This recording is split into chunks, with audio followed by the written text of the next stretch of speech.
പുഞ്ചിരിമട്ടം കഴിഞ്ഞ് മുണ്ടക്കായി പോകുന്ന വഴിയിലാണ് പ്രാർത്ഥനൻ്റെ വീട്. ഇവിടുന്ന് എത്ര ദൂരം ഉണ്ടോ ഏകദേശം? ഇവിടുന്ന് ഒരു 400 മീറ്റർ ഉണ്ടാവും. ആ വീട് ഇപ്പോൾ കാണാനില്ല. ഇല്ല, ആ വീട് ആ പ്രദേശം തന്നെ കാണുന്നില്ല. ആരൊക്കെയാണ് ആ വീട്ടിലുള്ളത്? അദ്ദേഹത്തിൻ്റെ ഭാര്യ ഉണ്ടായിരുന്നു. അവരുടെ പേരെന്താ? രണ്ട് പ്രാർത്ഥനും നന്ദ. പ്രാർത്ഥന നന്ദ ഇന്നലെ നമ്മുടെ ചാനലിലേക്ക് വിളിച്ച് അന്വേഷിക്കുന്നുണ്ടായിരുന്നു ഈ പ്രാർത്ഥനയും നന്ദയും കുറിച്ച്. അല്ലേ വിനീത, അന്വേഷിക്കുന്നുണ്ടായിരുന്നല്ലോ അല്ലേ? അവരുടെ മക്കൾ വിദേശത്ത് എവിടെയാണ്. ഇവരെക്കുറിച്ച് ഇതുവരെ ഒരു വിവരം കിട്ടിയിട്ടില്ല.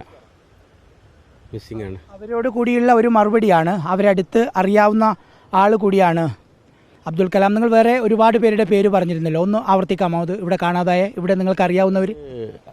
Alakkal Ali, Abdul Gafoor, Subramanian, Michael, Latheef, Abu, T Latheef, Badaruddeen, Musthafa, CP Basheer. CP ബഷീറിൻ്റെ വീട് പോയിട്ടുള്ള ആൾ സേഫാണ്. ഇത്രയും ആളുകൾ. ഈ പറയുന്ന ആളുകളുടെ ഫാമിലിയും കാണാനില്ല. ആളുകളെ മാത്രമല്ല. അപ്പോൾ ഇവിടെ 20ലധികം ആളുകളുണ്ട് അല്ലേ? ഉണ്ടാകാൻ സാധ്യതയുണ്ട്. ഏതാണ്ട് 20ഓളം വീടുകൾ വരുന്നതാണ് നേരത്തെ പറഞ്ഞത്. അതെ.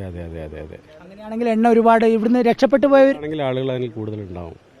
ഇപ്പം ഈ അരികിലുള്ള വീടുകളിൽ നിന്ന് ആളുകൾക്ക് പോകാൻ പറ്റിയിട്ടുണ്ടാവും. നമ്മൾ മുന്നേ മാറ്റി റിസോർട്ടിലേക്ക് മാറ്റിയ ആളുകളെ, ഈ പ്രദേശത്തുള്ള ആളുകൾക്ക് റിസോർട്ടിലേക്ക് വെച്ച് മാറ്റി എന്ന് പറഞ്ഞല്ലോ. ഇവിടെയുള്ള ആളുകൾ ഇതിലുള്ള ആളുകളാണ്. അബ്ദുൽ കലാം നേരത്തെ ഇവിടുത്തെ പഞ്ചായത്ത് അംഗം കൂടിയാണ്.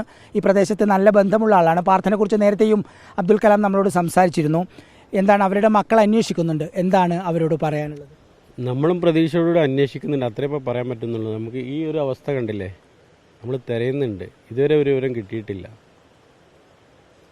അല്ലാതെ നമുക്ക് അവിടെ തൊട്ടരികിൽ പോയി നോക്കാൻ പറ്റിയ സാഹചര്യം അല്ല. നിങ്ങൾക്ക് മനസ്സിലായില്ല. ഇപ്പോൾ അടുത്തറിയുമ്പോൾ അബ്ദുൽ കലാം എത്ര ആളുകളാണ് എന്ത് ചെയ്യാനാണ്? നമ്മളോട് വളരെ അടുത്ത് ബന്ധപ്പെട്ട് നമ്മൾ ഒന്നിച്ച് നിന്ന ആളുകളാണ്. കാരണം നമ്മളൊരു നിസ്സഹായ അവസ്ഥയിലാണ്. വേറെ ഒന്നും പറയാനില്ല.